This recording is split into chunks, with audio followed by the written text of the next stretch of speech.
जय हिंद साथियों, Indian exam institute में आपका स्वागत है। साथियों, आज हम लोग पढ़ेंगे एनसीईआरटी क्लास 7 का हिस्ट्री की बुक का लेक्चर 4 पढ़ेंगे। इससे पहले का क्लास 6 की हिस्ट्री की सारी वीडियो चैनल पर अपलोड हैं। यदि आप लोग अभी तक नहीं देखे हैं तो चैनल की प्ले लिस्ट से जा करके इसकी सारी पिछली वीडियो देख सकते हैं। और एक निवेदन है, यदि आप पहली बार आए हैं और चैनल को सब्सक्राइब नहीं किए हैं तो चैनल को सब्सक्राइब करके बेल नोटिफिकेशन को ऑल पर सेट कर लीजिएगा, जिससे आने वाली वीडियो सबसे पहले आपको मिल सके। ये वीडियो एनसीईआरटी की है, एनसीईआरटी हिस्ट्री की है और क्लास 7 की है। क्लास 7 का है चैप्टर 4। चैप्टर 4 है। शुरू करते हैं साथियों। आज हम लोग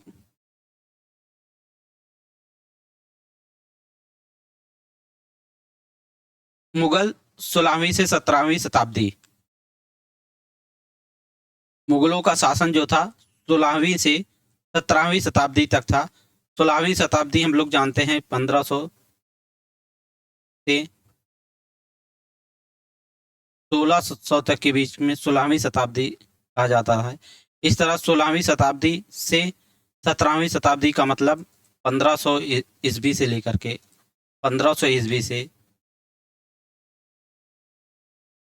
1700 ईस्वी तक का समय 16वीं से 17वीं ईस्वी तक का समय है। मध्यकाल में किसी भी शासक के लिए भारतीय उपमहाद्वीप जैसे बड़े क्षेत्र पर, जहां लोगों एवं संस्कृतियों में इतनी अधिक विविधताएं हो, शासन कर पाना अत्यंत ही कठिन कार्य था। यानी मध्यकाल में इस भारतीय उपमहाद्वीप में अनेक प्रकार के लोग रहते थे, अनेक संस्कृतियों के लोग रहते थे। विविध संस्कृतियों और विविध प्रकार के लोगों के, विविध भाषा के और विविध संस्कृतियों के लोग, विविध परंपराओं के लोग रहते थे। इस समय शासन कर पाना अत्यंत ही कठिन कार्य था। अपने पूर्ववर्तियों के विपरीत, यानी कि पूर्ववर्तियों मतलब इनसे जो पहले मुगल शासक हुए हैं, उनसे जो भी इनसे पहले शासक हुए हैं उनके विपरीत, अपने पूर्ववर्तियों के विपरीत मुगलों ने साम्राज्य की स्थापना की। एक साम्राज्य की स्थापना की, अर्थात संपूर्ण भारत को एक ही समूह में बांध दिया मुगल शासकों ने, और वह कार्य पूरा किया जो अब तक केवल छोटी अवधियों के लिए ही संभव हो पड़ता था। जो अभी तक छोटी अवधियों के लिए, छोटे समय के लिए ही संभव होना जान पड़ता था, इसको लंबी अवधि तक इन लोगों ने यहाँ पे शासन किया। 16वीं सदी के उत्तरार्ध 16वीं सदी के उत्तरार्ध यानी कि 16वीं सदी के अंत में इन्होंने दिल्ली और आगरा से अपने राज्य का विस्तार शुरू किया। इन लोगों ने 16वीं सदी के उत्तरार्ध यानी 16वीं सदी के लास्ट में दिल्ली और आगरा से अपने राज्य का विस्तार शुरू किया मुगलों ने, और 17वीं शताब्दी में लगभग संपूर्ण महाद्वीप पर अधिकार प्राप्त कर लिया। और 17वीं शताब्दी में इन्होंने पूरा भारतीय उपमहाद्वीप पर अपना प्रशासन का अधिकार जमा लिया। उन्होंने प्रशासन के ढांचे तथा शासन संबंधी जो विचार लागू किए वे उनके राज्य के पतन के बाद भी टिके रहे। यानी कि इन्होंने जो शासन में जो पद्धति अपनाई, जो पद्धतियां अपनाई, जो तरीके अपनाए शासन में और प्रशासन में, ये इनके पतन के बाद भी, इनके शासन का जब पतन हो गया इनके साम्राज्य का, तो उसके बाद भी इनके प्रशासन के तरीके और शासन संबंधी इनके जो विचार इन्होंने लागू किए थे वो इनके बाद भी चलते रहे। यह एक ऐसी राजनीतिक धरोहर थी जिसके प्रभाव से उपमहाद्वीप में उनके पश्चात आने वाले शासक अपने को अछूता न रख पाए। आज भारत के प्रधानमंत्री स्वतंत्रता दिवस पर मुगल शासकों के निवास स्थान दिल्ली के लाल किले की प्राचीर से राष्ट्र को संबोधित करते हैं। दिल्ली का जो लाल किला है ये किसी समय मुगल साम्राज्य में मुगलों का निवास स्थान हुआ करता था। इसी दिल्ली के लाल किले से आज भारत के प्रधानमंत्री स्वतंत्रता दिवस पर भारत को, अपने राष्ट्र को संबोधित करते हैं, वहीं से दिल्ली के लाल किले की प्राचीर से। दिल्ली के लाल किले की तस्वीर यहाँ दिया गया है। मुगल कौन थे? मुगल कौन थे? जो अपने यहाँ मुगल आए थे, जो अपने भारत में मुगलों ने जो शासन किया था लगभग 200, 250, 300 साल, ये मुगल कौन थे? मुगल दो महान शासक वंशों के वंशज थे। माता की ओर से वह मंगोल शासक चंगेज खां, जो चंगेज खां उसमें चीन और मध्य एशिया के कुछ भागों पर राज करता था, के उत्तराधिकारी थे। माता की ओर से ये मुगल। और पिता की ओर से बात किया जाए तो पिता की ओर से वे ईरान, इराक और वर्तमान तुर्की के शासक तैमूर के वंशज थे। यानी माता की ओर से वे चंगेज खां के वंशज थे मुगल, और पिता की ओर से तैमूर के वंशज थे। और तैमूर की मृत्यु 1404 ईस्वी में हो गई। परंतु मुगल अपने को मुगल या मंगोल कहलाना पसंद नहीं करते थे। माता की ओर से ये मुगल और मंगोल चंगेज खां के वंशज थे। ये अपने आप को मुगल या मंगोल कहलाना पसंद नहीं करते थे। ऐसा इसलिए था क्योंकि चंगेज खान से जुड़ी स्मृतियां सैकड़ों व्यक्तियों के नरसंहार से संबंधित थी। यानी कि चंगेज खान से जो स्मृतियां जुड़ी थी, जो यादें जुड़ी थी, उसमें सैकड़ों लोगों के नरसंहार यानी कि सैकड़ों लोगों की हत्याओं से संबंधित थी उनकी स्मृतियां, यादें। इसी के लिए मुगल शासक अपने को मुगल या मंगोल कहलाना पसंद नहीं करते थे। यही स्मृतियां मुगलों के प्रतियोगियों यानी कि उनके प्रतिद्वंदियों से भी, उज्बेक, जिनको उज्बेक कहा जाता था, उज्बेकों से भी संबंधित थी। दूसरी तरफ मुगल तैमूर के वंशज होने पर गर्व का अनुभव करते थे। क्योंकि ज्यादा इसलिए अनुभव करते थे तैमूर के वंशज होने का मुगल, क्योंकि तैमूर ने, इस महान पूर्वज ने 1398 ईस्वी में दिल्ली पर कब्जा कर लिया। 1398 ईस्वी में तैमूर ने, पिता की ओर से जो इनके वंशज थे तैमूर जिनका नाम था, इन्होंने 1398 में दिल्ली पर कब्जा कर लिया था। इसलिए ये लोग तैमूर के वंशज कहलाना अपने आप को पसंद करते थे। और उन्होंने अपनी वंशावली का प्रदर्शन चित्र बनवाकर किया। प्रत्येक मुगल शासक ने तैमूर के साथ अपना चित्र बनवाया। प्रत्येक मुगल शासक तैमूर के साथ अपना चित्र बनवाए, क्योंकि उन्हें पसंद था, वे पसंद करते थे, क्योंकि 1398 में दिल्ली पर इन्होंने कब्जा कर लिया था। मुगल सैन्य अभियान। मुगल सेना की एक, मुगल फौज अभियान की एक सेना का यहाँ चित्र दिया गया है, और यहाँ पे तोप और तोपखानों का और सेना का उनके चित्र दिया गया है, ये दाहिने तरफ। मुगल सैन्य अभियान। प्रथम मुगल शासक बाबर, हम लोग भली भांति परिचित हैं कि 1526 ईस्वी में बाबर ने इब्राहिम लोदी को हरा करके भारत में मुगल साम्राज्य की स्थापना किया था। तो प्रथम मुगल शासक बाबर 1526 से 1530 ईस्वी तक बाबर ने भारत पर शासन किया था। प्रथम मुगल शासक बाबर ने जब 1494 में फरगाना राज्य का उत्तराधिकार प्राप्त किया, 1494 ईस्वी में बाबर ने फरगाना राज्य का उत्तराधिकार प्राप्त किया, तो बाबर की उम्र केवल 12 वर्ष की थी। जिस समय 1494 में फरगाना पर राज्य का अधिकार किया, राज्य का उत्तराधिकार प्राप्त किया बाबर ने, उस समय बाबर की उम्र महज 12 वर्ष की थी।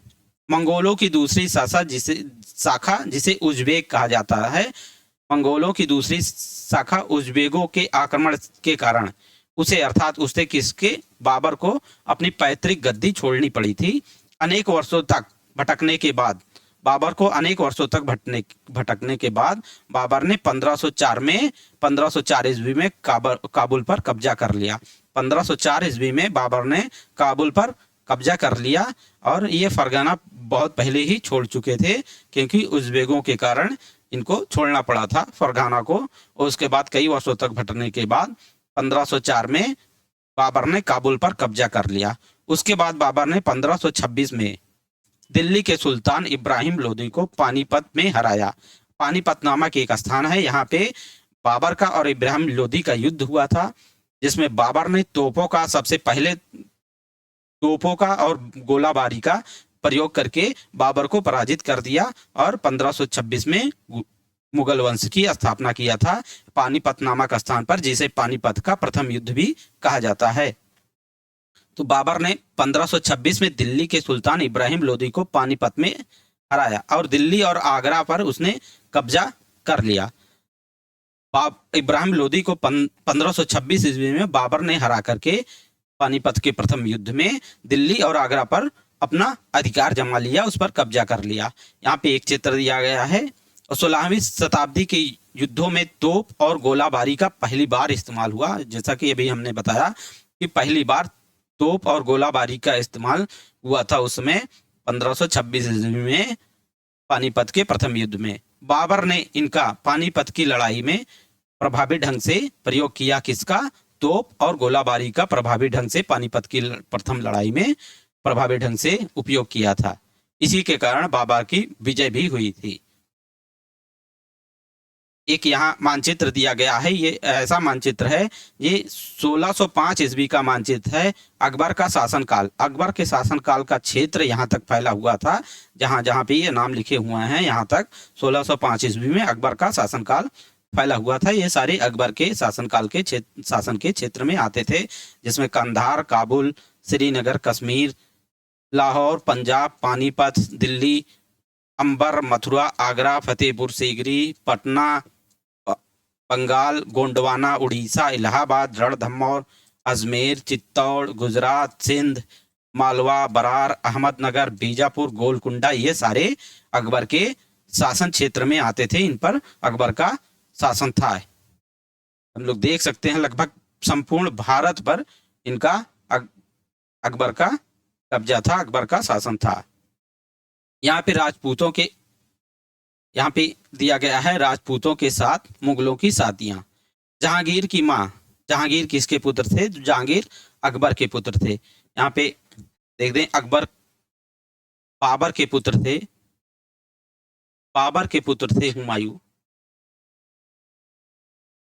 और हुमायूं के पुत्र थे अकबर, और अकबर के पुत्र थे जहांगीर, और जहांगीर के पुत्र थे शाहजहां।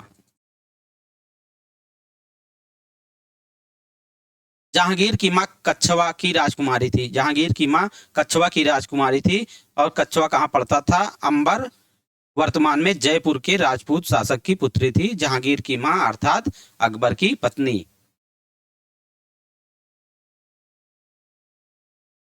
वर्तमान अंबर, उस समय अंबर हुआ करता था, और वर्तमान में इस समय जहाँ पे जयपुर है के राजपूत शासक की पुत्री थी कच्छवा।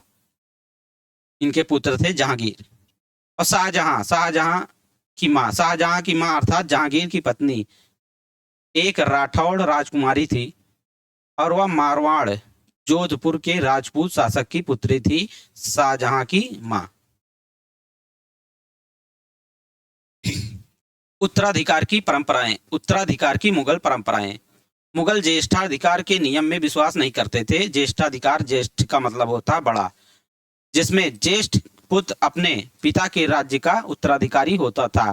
ज्येष्ठाधिकार का अर्थ है कि ज्येष्ठाधिकार के नियम के अनुसार ज्येष्ठ पुत्र अपने पिता के बाद उत्तराधिकार का अधिकारी ज्येष्ठ पुत्र ही होता था। इस नियम में विश्वास मुगल शासक नहीं करते थे। इसके विपरीत उत्तराधिकार में वो शाहदायाद की मुगल और तैमूर वंशों की प्रथा को अपनाते थे। मुगल और तैमूर परंपरा के अनुसार वो शाहदायाद की परंपरा को अपनाते थे उत्तराधिकार में, और शाहदायाद में उत्तराधिकार का विभाजन समस्त पुत्रों में कर दिया जाता था। आपके अनुसार क्या उत्तराधिकार का कौन सा तरीका सही है, ज्येष्ठाधिकार या शाहदायाद? मुगलों के अन्य शासकों के साथ संबंध, मुगलों के अन्य शासकों के साथ क्या संबंध थे? मुगलों ने उन शासकों के विरुद्ध लगातार अभियान किए जिन्होंने उनकी सत्ता को स्वीकार करने से इनकार कर दिया। मुगलों ने ऐसे शासकों के विरुद्ध हमेशा अभियान, संघर्ष किए, युद्ध छेड़े जिन्होंने उनकी सत्ता को स्वीकार करने से इनकार किया। उनके साथ ये लोग युद्ध किए। जब मुगल शक्तिशाली हो गए तो अन्य कई शासकों ने स्वेच्छा से उनकी सत्ता स्वीकार कर ली। राजपूत इसका एक अच्छा उदाहरण है। अनेक राजपूतों ने मुगल घरानों में अपनी पुत्रियों के विवाह करके उच्च पद प्राप्त किए, परंतु कईयों ने इनका विरोध भी किया। बहुत सारे राजपूत ने अपनी पुत्रियों का विवाह करके इनसे अच्छे पद प्राप्त किए मुगलों से, परंतु कई राजपूतों ने इनका विरोध भी किया। मेवाड़ के सिसोदिया राजपूत लंबे समय तक मुगलों की सत्ता को स्वीकार करने से इनकार करते रहे। मेवाड़ के सिसोदिया राजपूत थे, ये लंबे समय तक मुगलों की सत्ता को स्वीकार करने से इनकार करते रहे, परंतु इन दोनों लोगों के युद्ध में मुगलों में और सिसोदिया राजपूतों में युद्ध हुआ। परंतु जब वे हारे अर्थात सिसोदिया राजपूत जब हारे तो मुगलों ने उनके साथ सम्मानीय व्यवहार किया और उन्हें उनकी जागीरें वतन जागीर के रूप में वापस कर दी। परंतु मुगलों ने सिसोदिया राजपूत को युद्ध में हराया और हराने के बाद उनको सम्मान उन्हें उनके वतन जागीर के रूप में उन्हें वापस कर दी। पराजित करने परंतु अपमानित न करने के बीच सावधानी से बनाए गए संतुलन की वजह से मुगल भारत के अनेक शासकों और सरदारों पर अपना प्रभाव बढ़ा पाए, परंतु इस संतुलन को हमेशा बरकरार रखना कठिन था। सिसोदिया राजपूत को जब मुगलों ने हराया तो उनको सम्मान के रूप में सम्मानित करते हुए अपमान नहीं किया उनका, और सम्मानित तरीके से उनका वतन उनकी जागीर उनको वापस कर दिया, जिसके कारण ये मुगल लोग भारत के अनेक शासकों और सरदारों पर अपना प्रभाव बढ़ा पाए, परंतु ये संतुलन हमेशा बरकरार रखना उनके लिए कठिन था। मनसबदार और जागीरदार। जैसे जैसे साम्राज्य में विभिन्न क्षेत्र सम्मिलित होते गए वैसे वैसे मुगलों ने तरह तरह के सामाजिक समूहों के सदस्यों को प्रशासन में नियुक्त करना आरंभ किया। जैसे जैसे साम्राज्य में का विस्तार होता गया वैसे वैसे मुगलों ने तरह तरह के सामाजिक समूहों के सदस्यों को प्रशासन में नियुक्त करना प्रारंभ कर दिया, नियुक्त करना शुरू कर दिया। शुरू में ज्यादातर सरदार और तुर्की थे। शुरू में उनके प्रशासन में ज्यादातर सरदार और तुर्की थे, लेकिन अब इस छोटे समूह के साथ साथ उन्होंने शासक वर्ग में ईरानियों, भारतीय मुसलमानों, अफगानों, राजपूतों, मराठों और अन्य समूहों को भी सम्मिलित किया। मुगलों की सेवा में आने वाले नौकरशाह मनसबदार कहलाए। मुगलों की सेवा में जो भी जिनको भी इन्होंने पद दिया या हैसियत दी सरकारी, उन्हें मनसबदार कहा गया। मनसबदार शब्द का प्रयोग ऐसे व्यक्तियों के लिए होता था जिन्हें कोई मनसब यानी कि मनसब का अर्थ होता है यानी कि कोई सरकारी हैसियत अथवा पद मिलना, जिसको मनसब कहा जाता था, और जिसको मिलता था उसे मनसबदार कहा जाता था। यह मुगलों द्वारा चलाई गई श्रेणी व्यवस्था थी जिसके जरिए वे पद, वेतन एवं सैन्य उत्तरदायित्व निर्धारित किए जाते थे अर्थात करते थे। पद और वेतन का निर्धारण जात की संख्या पर निर्भर करता था। जात की संख्या जितनी अधिक होती थी, दरबार में अभिजात की प्रतिष्ठा उतनी ही बढ़ जाती थी और उनका वेतन भी उतना ही अधिक होता था। जितना जात अधिक होती थी, उनकी जात की संख्या जितना अधिक होती थी, उसी के अनुसार उनको मनसब मिलता था और उनका वेतन भी उसी के अनुसार और प्रतिष्ठा भी उसी के अनुसार मिलती थी। यहाँ पे जात की श्रेणियां दिया गया है। 5000 जात वाले अभिजातों का 1000 जात वाले अभिजातों से ऊंचा स्थान था। अकबर के शासनकाल में 29 ऐसे मनसबदार थे जो 5000 जात की पदवी के थे। 5000 जात की पदवी से अकबर के समय 29 ऐसे मनसबदार थे जो 5000 जात की पदवी के थे। औरंगजेब के शासनकाल तक ऐसे मनसबदारों की संख्या 79 हो गई। क्या इसका अर्थ यह हुआ कि राज्य का खर्चा बढ़ गया? जो सैन्य उत्तरदायित्व मनसबदारों को सौंपे जाते थे उन्हीं के अनुसार उन्हें घुड़सवार रखने पड़ते थे। मनसबदार अपने सवारों को निरीक्षण के लिए लाते थे। मनसबदार को जो क्षेत्र मिलता था उसी के अनुसार वे घुड़सवार रखते थे और घुड़सवारों को निरीक्षण के लिए लाते थे उस स्थान पे जहाँ पे उनका निरीक्षण किया जाता था, और उनके सैनिकों के और वे अपने सैनिकों के घोड़ों को दगवाते थे। वे अपने सैनिकों के घोड़ों को दगवाने के लिए और सैनिकों का पंजीकरण करवाने के लिए मनसबदार उनको लेकर आते थे। वहां पर सैनिकों के घोड़े को दागा जाता था और सैनिकों का पंजीकरण करवाया जाता था, और इन कार्यवाहियों के बाद ही उन्हें सैनिकों को वेतन के लिए धन मिलता था। जब ये मनसबदार अपने सैनिकों के घोड़ों को दगवा लेते थे और उनका पंजीकरण करवा लेते थे, उसके बाद ही इन्हें अपने सैनिकों को वेतन देने के लिए धन मिलता था। मनसबदार अपना वेतन राजस्व एकत्रित करने वाली भूमि के रूप में पाते थे जिन्हें जागीर कहते थे।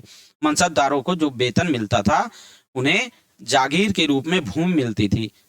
उन्हें भूमि मिलती थी जिससे वो राजस्व अर्थात कर वसूलते थे, और जो क्षेत्र मिलता था, जो भूमि मिलती थी, उसे जागीर कहते थे, और जो तकरीबन इक्ताओं के समान थी। हम लोग पिछले अध्याय में पढ़े थे कि क्षेत्र को इक्ता कहा जाता था दिल्ली सल्तनत में, और इनसे जिनको इक्ता मिलता था उन्हें इक्तेदार या मुक्ति कहा जाता था, जो उन्हीं के जागीर के अर्थात जागीर इस समय की जागीर इक्ता के लगभग समान ही थी। परंतु उसमें अंतर यह था कि परंतु मनसबदार मुक्तियों से भिन्न भिन्न अपने जागीरों पर नहीं रहते थे। इक्तेदार या मुक्ति क्या करते थे, दिल्ली सल्तनत में जो क्षेत्र मिलता था वहीं पे निवास करते थे, उसी में प्रशासन करते थे, राजस्व वसूलते थे। ये सारे अधिकार, बहुत सारे अधिकार दिल्ली सल्तनत में मुक्ति को या इक्तेदार को अपनी इच्छाओं में प्राप्त था। परंतु मुगल शासन में ऐसा नहीं था। उन्हें जो जागीर दिया जाता था उससे सिर्फ वो कर वसूल सकते थे और वह वहां पे निवास भी नहीं करते थे, वो कहीं अन्यत्र अपनी सेवाएं प्रदान किया करते थे। इस समय जागीर जिन्हें मिलता था। परंतु मनसबदार मुक्तियों से भिन्न थे, अपने जागीर पर नहीं रहते थे और न ही उन पर प्रशासन करते थे। उनके पास अपनी जागीरों से केवल राजस्व एकत्रित करने का अधिकार था। मनसबदार को सिर्फ अपनी जागीर से राजस्व एकत्रित करने का अधिकार प्राप्त था और यह राजस्व उनके नौकर यानी मनसबदार के नौकर राजस्व उस क्षेत्र से एकत्रित करते थे, जबकि वे स्वयं देश के किसी अन्य भाग में सेवारत रहते थे। मनसबदार अकबर के शासनकाल में इन जागीरों का सावधानी पूर्वक आकलन किया जाता था। अकबर के शासनकाल में इन जागीरों का सावधानी पूर्वक आकलन किया जाता था ताकि इनका राजस्व मनसबदार के वेतन के तकरीबन बराबर रहे। औरंगजेब के शासनकाल तक पहुंचते पहुंचते स्थिति बदल गई। जब औरंगजेब का शासनकाल आया तो ये स्थितियां बदल गई। अब औरंगजेब के शासनकाल में अब प्राप्त राजस्व मनसबदार के वेतन से बहुत कम हो गया। औरंगजेब के शासनकाल में प्राप्त राजस्व मनसबदार के वेतन से बहुत कम था। मनसबदारों की संख्या में भी अत्यधिक वृद्धि हुई, जिसके कारण उन्हें जागीरें मिलने में पहले एक लंबा इंतजार करना पड़ता था। इस समय जागीरों की संख्या कम हो गई, मनसबदारों की संख्या अत्यधिक बढ़ गई औरंगजेब के शासनकाल तक आते आते, जिसके लिए उन्हें जागीर मिलने के लिए लंबे समय तक इंतजार करना पड़ता था मनसबदारों को। इन सभी कारणों से जागीरों की संख्या में कमी हो गई। फलस्वरूप कई जागीरदार जागीर रहने पर यह कोशिश करते थे कि वे जितना राजस्व वसूल कर सकें कर लें।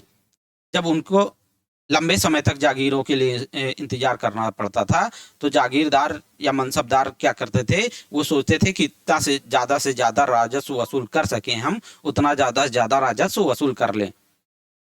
अपने शासनकाल के अंतिम वर्षों में औरंगजेब इन परिवर्तनों पर नियंत्रण नहीं रख पाए। इस कारण किसानों को अत्यधिक मुसीबतों का सामना करना पड़ा। औरंगजेब अपने शासन के अंतिम वर्षों में इन परिवर्तनों पर नियंत्रण नहीं कर पाए थे, जिसके कारण किसानों को की दुर्दशा अत्यंत खराब हो गई थी, जिसके कारण किसानों को अत्यधिक मुसीबतों का सामना करना पड़ा था। इनसे ज्यादा मनमानी तरीके से मनसबदार राजस्व वसूलते थे। जब्त और जमींदार मुगलों की आमदनी का प्रमुख साधन किसानों की उपज से मिलने वाला राजस्व था। इस समय मुगलों की आमदनी का प्रमुख साधन जो था वो किसानों की उपज से मिलने वाला राजस्व अर्थात कर था। दिल्ली सल्तनत में हम लोग देखे थे कि कर 3 तरीके से वसूले जाते थे। कृषि पर कर लगता था दिल्ली सल्तनत में, कृषि पर लगता था, मवेशियों पर लगता था, मवेशियों पर और घर पर कर लगता था। और कृषि पर लगने वाले कर को दिल्ली सल्तनत में खराज कहा जाता था। परंतु इस समय जो प्रमुख साधन था मुगलों की आमदनी का वो किसानों की उपज से मिलने वाला राजस्व था। अधिकतर स्थानों पर किसान ग्रामीण कुलीनों यानी कि मुखिया या स्थानीय सरदारों के माध्यम से राजस्व देते थे। अधिकतर जो किसान थे वो कुलीन यानी कि मुखिया, जो गांव के मुखिया होते थे, उनसे या स्थानीय सरदारों के माध्यम से प्रशासन को कर देते थे। समस्त मध्यस्थों के लिए, चाहे वह स्थानीय ग्राम के मुखिया हो या फिर शक्तिशाली सरदार हो, मुगल एक ही शब्द का जमींदार का प्रयोग करते थे। जो भी कर वसूल करके किसानों से देते थे, चाहे वो मुखिया हो या शक्तिशाली सरदार हो, मुगल शासक उन्हें एक ही शब्द से संबोधित करते थे और वो शब्द था जमींदार। उन्हें जमींदार ही कहते थे। अकबर के राजस्व मंत्री टोडरमल, ये इंपॉर्टेंट है। अकबर के राजस्व मंत्री का क्या नाम था? तो अकबर के राजस्व मंत्री का नाम था टोडरमल ने 10 साल, और कौन से 10 साल? वो 1570 ईस्वी से लेकर के 1580 ईस्वी के मध्य के लिए कृषि की पैदावार, कीमतों और कृषि भूमि का सावधानी पूर्वक सर्वेक्षण किया। कृषि से पैदावार, किसी की पैदावार, कीमतों और किसी की भूमि का सावधानी पूर्वक अकबर के राजस्व मंत्री टोडरमल ने 1570 से 1580 की कालावधि के बीच में इनका सर्वेक्षण किया और इन आंकड़ों के आधार पर और इनके सर्वेक्षण के आंकड़ों के आधार पर प्रत्येक फसल पर नकद के रूप में राजस्व निश्चित कर दिया गया। प्रत्येक सूबे, जिसको प्रांत भी कहा जाता है, सूबे या प्रांत को राजस्व मंडलों में बांटा गया और प्रत्येक की फसल के लिए राजस्व दर की अलग सूची बनाई गई। राजस्व प्राप्त करने की इस व्यवस्था को जब्त कहा जाता था। यानी कि राजस्व जो प्राप्त किया गया, जब इन्होंने सर्वेक्षण किया, अकबर के राजस्व मंत्री टोडरमल ने 10 साल जब इनका सर्वेक्षण किया, कृषि की उपज का जब निरीक्षण किया और इन्होंने जो सूची बनाया, इससे मिलने वाली, इस तरीके से मिलने वाली राजस्व प्राप्ति करने की इस व्यवस्था को जब्त कहा जाता था। यह व्यवस्था उन स्थानों पर प्रचलित थी जहां पर मुगल प्रशासनिक अधिकारी भूमि का निरीक्षण कर सकते थे, और ये जब्त वाली व्यवस्था जो थी, ये केवल उन्हीं स्थानों पर थी जहां पर मुगल शासक भूमि का निरीक्षण कर सकते थे और सावधानी पूर्वक उनका हिसाब किताब भी रख सकते थे। ऐसा निरीक्षण गुजरात और बंगाल जैसे प्रांतों में संभव नहीं हो पाया। ये जब्त वाली प्रथा, जो निरीक्षण के बाद जो मूल्य निर्धारित किया गया, ये वैसे ही स्थानों पर था जहां पे मुगल प्रशासनिक अधिकारी भूमि का निरीक्षण कर सकते थे और सावधानी पूर्वक उनका हिसाब किताब रख सकते थे। परंतु ये ऐसा निरीक्षण गुजरात और बंगाल जैसे प्रांतों में संभव नहीं हो पाया। कुछ क्षेत्रों के जमींदार इतने शक्तिशाली थे कि मुगल प्रशासकों द्वारा शोषण किए जाने की स्थिति में वे विद्रोह कर सकते थे। कभी कभी एक ही जाति के जमींदार और किसान मुगल सत्ता के खिलाफ मिलकर विद्रोह कर देते थे। 17वीं शताब्दी के आखिर से ऐसे किसान विद्रोह ने मुगल साम्राज्य के स्थायित्व को चुनौती दी। यहाँ पे एक चित्र दिया गया है, शाहजहां के राजकाल का एक लघु चित्र है। शाहजहां के राजकाल का एक लघु चित्र का ब्यौरा यहाँ पे दिया गया है। शाहजहां के पिता थे जहांगीर। जहांगीर के समय के भ्रष्टाचार को दिखाया गया है इसमें। एक भ्रष्ट अफसर रिश्वत लेते हुए, ये देखिए, एक भ्रष्ट अफसर यहाँ रिश्वत लेते हुए दिखाया गया है जहांगीर के शासनकाल के समय का। और एक कर अधिकारी गरीब किसान को सजा देते हुए, एक कर अधिकारी है और एक गरीब किसान है, इसको डंडे से मारते हुए दिखाया गया है, इसको सजा देते हुए दिखाया गया है। अकबरनामा और आईने अकबरी, ये वेरी मोस्ट इंपॉर्टेंट है। अकबरनामा और आईने अकबरी यहाँ विस्तार से दिया गया है, हम लोग देखते हैं। अकबर ने अपने करीबी मित्र, अकबर के करीबी मित्र और दरबारी कवि थे अबुल फजल। अकबर ने अपने करीबी मित्र और दरबारी कवि अबुल फजल को आदेश दिया कि वह उसके शासनकाल का इतिहास लिखे। अकबर ने अपने करीबी मित्र और दरबारी को अबुल फजल को आदेश दिया कि वह अकबर के शासनकाल का इतिहास लिखें। अबुल फजल ने यह इतिहास 3 जिल्दों में लिखा और इसका शीर्षक है अकबरनामा। अकबरनामा को अबुल फजल ने 3 जिल्दों में लिखा है और पहली जिल्द में अकबर के पूर्वजों का बयान है। अकबर के जो भी पूर्वज थे उनका बयान पहली जिल्द में, अकबरनामा की पहली जिल्द में अंकित किया गया है, लिखा गया है। और दूसरी जिल्द अकबर के शासनकाल की घटनाओं का विवरण देती है। और दूसरी जिल्द में, अकबरनामा के दूसरी जिल्द में अकबर के शासनकाल की घटनाओं का विवरण है। अकबर के शासनकाल में क्या क्या घटनाएं घटित हुई हैं, अकबरनामा के दूसरी जिल्द में ये विवरण दिया गया है। और तीसरी जिल्द जिसका नाम है आईने अकबरी, तीसरी जिल्द को आईने अकबरी कहा जाता है। इसमें अकबर का प्रशासन कैसा था, क्या था, और उनके घराने कैसे थे अकबर के, और सेना कैसी थी, सेना में क्या क्या था, और राजस्व कैसा था, राजस्व कहाँ से, कैसे और किस तरह से प्राप्त किया जाता था, और साम्राज्य के भूगोल का विवरण, यानी भौगोलिक स्थितियों का विवरण, उसमें वहाँ की भूमि कैसी थी, वहाँ का भौगोलिक स्थिति क्या थी, इसका विवरण आईने अकबरी में, अकबरनामा की तीसरी जिल्द में दिया गया है। इसमें समकालीन भारत के लोगों की परंपराओं और संस्कृतियों का भी विस्तृत वर्णन है। आईने अकबरी का सबसे रोचक आयाम विविध प्रकार की चीजों, फसलों, पैदावार, कीमतों, मजदूरी और राजस्व का सांख्यिकीय विवरण है। आईने अकबरी का सबसे रोचक आयाम जो है वो विविध प्रकार की चीजों, फसलों, पैदावार, कीमतों मजदूरी और राजस्व का सांख्यिकीय विवरण है। ये सारी चीजें भी आईने अकबरी में लिखी गई हैं।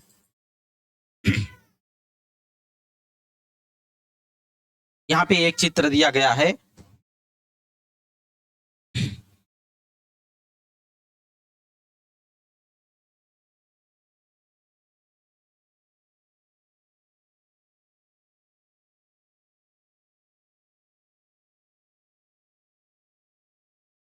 एक चित्र यहाँ पे दिया गया है।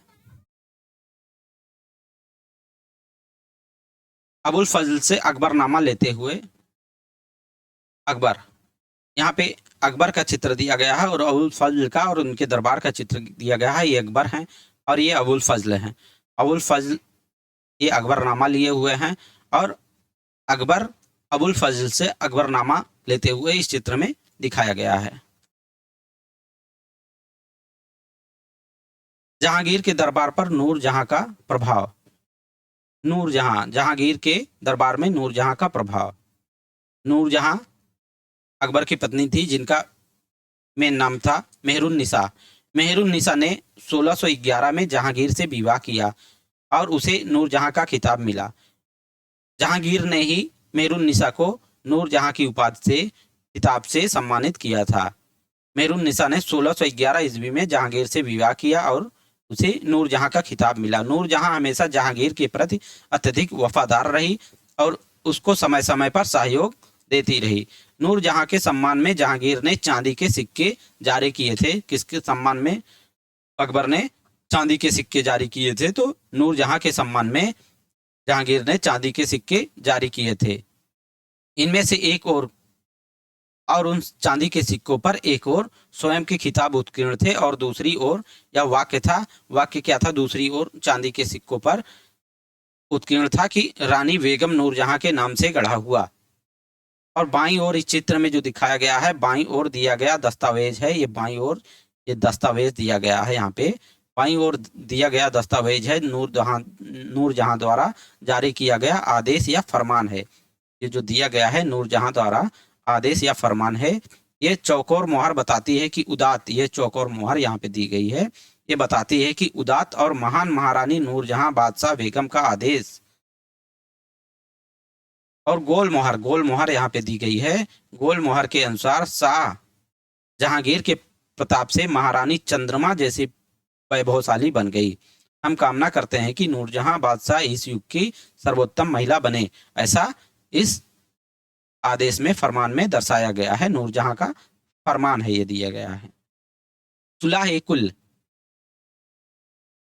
सुलाह-ए-कुल अकबर की सुलाह-ए-कुल की नीति, अकबर की नीति सुलाह-ए-कुल, जहाँ पे सभी धर्मों के लोग एक साथ, सभी धर्मों के लोगों की सभा होती थी, उसे सुलाह-ए-कुल कहा गया है। अकबर की सुलाह-ए-कुल की नीति का उनके पुत्र जहांगीर ने इस प्रकार वर्णन किया है। अकबर के पुत्र थे जहांगीर, उन्होंने सुलाह-ए-कुल का इस प्रकार वर्णन किया गया है। ये देखते हैं। ईश्वरीय अनुकंपा के विस्तृत आंचल में सभी वर्गों और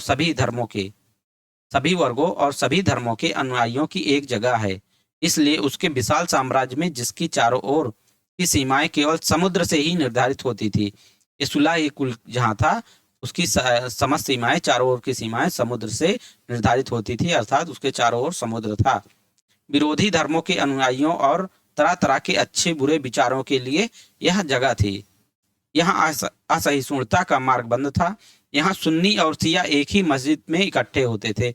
यहाँ सिया और सुन्नी जो एक दूसरे के विरोधी होते हैं, यहाँ पे एक ही मस्जिद में इकट्ठे होते थे। और ईसाई और यहूदी एक ही गिरजे में प्रार्थना करते थे। ईसाई और यहूदी भी एक दूसरे के विरोधी होते हैं, जबकि वहाँ पे एक ही गिरजे में प्रार्थना करते थे। इनके सुसंगत तरीकों से सार्विक शांति अर्थात सुलाह-ए-कुल के सिद्धांत का पालन किया। 17वीं शताब्दी में उनके पश्चात मुगल साम्राज्य की प्रशासनिक और सैनिक कुशलता के फलस्वरूप आर्थिक और वाणिज्यिक समृद्धि में वृद्धि हुई। विदेशी यात्रियों ने इसे वैसा धनी देश बताया जैसा कि किस्से कहानियों में वर्णित होता है। विदेशी यात्री जो यहाँ पे आए थे, उन्होंने इस देश को उस समय ऐसा देश बताया है जैसा कि किस्से कहानियों में हम लोग सुनते हैं या लिखा गया है या वर्णित होता है। परंतु यही यात्री इस प्रचुरता के साथ मिलने वाली दरिद्रता को भी विस्मित देखकर विस्मित रह गए। सामाजिक असमानताएं साफ दिखाई पड़ती थी। उस समय सामाजिक असमानताएं साफ दिखाई पड़ती थी। शाहजहां के शासनकाल के 20वें वर्ष के दस्तावेज से हमें पता चलता है कि ऐसे मनसबदार जिनको उच्चतम पद प्राप्त था कुल 8000 में से 445 ही थे। यानी कि मनसबदार की कुल संख्या उस समय 8000 थी, उनमें से 445 जो 5.6% होती है 8000 का, 445 मनसबदार ही थे 8000 में से जिन्हें उच्चतम पद प्राप्त था। ऐसे मनसबदार जिनको उच्चतम पद प्राप्त था कुल 8000 में से 445 ही थे। कुल मनसबदारों की एक छोटी संख्या 5.6% को ही साम्राज्य के अनुमानित राजस्व का 61% स्वयं उनके व उनके सवारों के वेतन के रूप में दिया जाता था। यानी कि 445 जो 800 कुल मनसबदारों में से सिर्फ 6.5%, 5.6% जो 445 होता है को ही राजस्व का कुल राजस्व अनुमानित राजस्व जितना था उस समय 61.5%, अनुमानित राजस्व का 61.8% इन्हीं 445 मनसबदारों को ही दिया जाता था, जो स्वयं उनके व उनके सवारों के वेतन के रूप में दिया जाता था।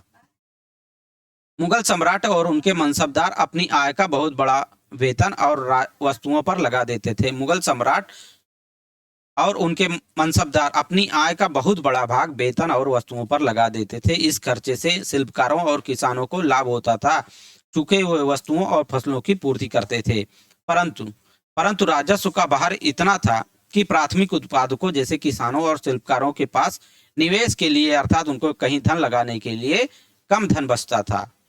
इनमें से जो बहुत गरीब थे, इसमें से जो बहुत गरीब प्राथमिक उत्पादक थे वे मुश्किल से ही पेट भर पाते थे।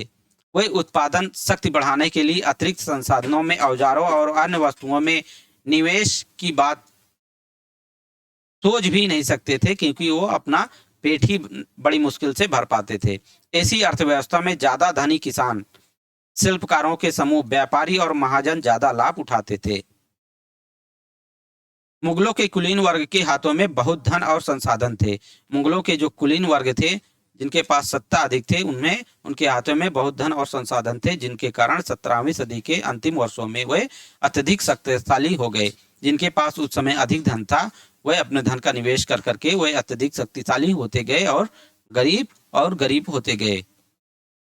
जैसे जैसे मुगल सम्राट की सत्ता पतन की ओर बढ़ती गई, वैसे वैसे विभिन्न क्षेत्रों में सम्राट के सेवक स्वयं ही सत्ता के शक्तिशाली केंद्र बनने लगे। जैसे जैसे मुगल सम्राट उस समय की सत्ता पतन की ओर जाने लगी, वैसे वैसे ये क्षेत्रों के सम्राट के सेवक, इनके सेवक भी स्वयं ही अपने सत्ता के शक्तिशाली केंद्र बनाने लगे। इनमें से कुछ नए वंश स्थापित किए और इनमें से कुछ उनके सेवक जो थे वह नए वंश स्थापित किए और हैदराबाद एवं अवध जैसे प्रांतों में अपना नियंत्रण जमाया। यद्यपि दिल्ली के मुगल सम्राट को स्वामी के रूप में मान्यता देते रहे, तथापि 18वीं शताब्दी तक साम्राज्य के कई प्रांत अपनी स्वतंत्र राजनीतिक पहचान बना चुके थे। 18वीं शताब्दी में धीरे धीरे जैसे जैसे मुगल शासक कमजोर होते गए, वैसे वैसे ही उनके सेवक अपने को समृद्धशाली बनाते गए और धीरे धीरे अपनी नवीन सत्ता स्थापित करते गए और 18वीं शताब्दी तक पहुंचते पहुंचते साम्राज्य के कई प्रांत अपनी स्वतंत्र राजनीतिक पहचान बना चुके थे। इसी के साथ साथियों ये वीडियो यहीं तक, मिलते हैं नेक्स्ट वीडियो में। तब तक के लिए जय हिंद, वंदे मातरम, नमस्कार।